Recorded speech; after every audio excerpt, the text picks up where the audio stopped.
Kaleshwaram కూలిందన్న Revanth Reddy comments పై హరీష్ రావు విమర్శలు గుప్పించారు. రంగనాయక్ సాగర్ నీళ్లు కాళేశ్వరం దాకా కాదా అని ప్రశ్నించారు. కాళేశ్వరం ద్వారా కాదా అని ప్రశ్నించారు హరీష్.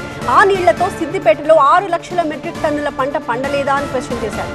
కాల్వల్లో నీళ్లు చూస్తూ కూడా కాళేశ్వరం కూలింది అంటే ఎలా అని ప్రశ్నించారు హరీష్ రావు. రేవంత్ రెడ్డి ప్రాధేయపడుతున్నాడు వాళ్ళ కాంగ్రెస్ పార్టీ ఎమ్మెల్యేలను, కాంగ్రెస్ పార్టీ ఎమ్మెల్సీలను, కాంగ్రెస్ పార్టీ నాయకులను. మీరు ఎవరైనా చూసిండో లేదో టీవీలో, కానీ నేను చూసింటే ఇప్పుడు గదానికే సమాధానం చెప్పిన. ఏమని బతిలాడుతున్నాడు?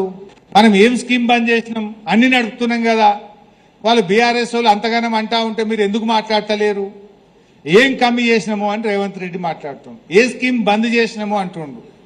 ఇప్పుడు రేవంత్ రెడ్డికి ఆయన ఈ పైన కనబడతలేదు. నువ్వు జూబ్లీ హిల్స్ ప్యాలెస్లో కూర్చొని చుట్టూ 100 మంది పోలీసు వాళ్ళని పెట్టుకొని, ఇనుప కంచెలు పెట్టుకొని, బ్యారికేడ్లు పెట్టుకొని కూర్చుంటే నీకేమర్థం అవుతుంది? రేవంటి రా, జనంలోకి రా, పబ్లిక్లకు వస్తే ఏం బంద్ చేసినావో, ఏం తక్కువైందో ప్రజలు చెప్పడానికి సిద్ధంగా ఉన్నారు. నువ్వు వచ్చినాక విద్యార్థుల ఫీజు రియంబర్స్మెంట్ బంద్ కాలేదా? పిల్లల చదువులకు ఫీజు రియంబర్స్మెంట్ వస్తుందా? 20 లక్షల మంది పిల్లల ₹1 ఇవ్వకుండా పిల్లల చదువు లాగని చేసినావు రేవంత్ రెడ్డి. నేను ఏం బంద్ చేసినా మీరు మాట్లాడుండ్రి అని మీ ఎమ్మెల్యేలు నిలబడుతుంది. ఎమ్మెల్యేలు ఊళ్ళలో పోతే జనం తిరగబడుతున్నారు, ఉరికిస్తున్నారు. ఏమైనా రైతు బంధు ఎప్పుడు ఎత్తవురా అని అడుగుతలేరు. రంగనాయక సాగర్ కట్టింది దేంట్లో కట్టినాం? కాళేశ్వరం కిందనే కట్టినాం కదా. వీర మల్లన్న సాగర్ కింద రంగనాయక సాగర్ బీచ్ వేసి. మరి కాళేశ్వరమే కాకపోతే రేవంత్ రెడ్డి అంటాడు అదే కాళేశ్వరం కూలిపోయింది, उसको पागलखाना दवाखाना में ज्वाइन करना है, नहीं तो सिद्धिपेट तो आके देखो तुम.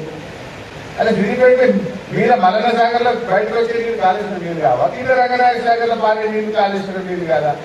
ఆడ కూర్చుంటాడు, కాళేశ్వరం కూలిపోయింది, కాళేశ్వరం కూలిపోయింది.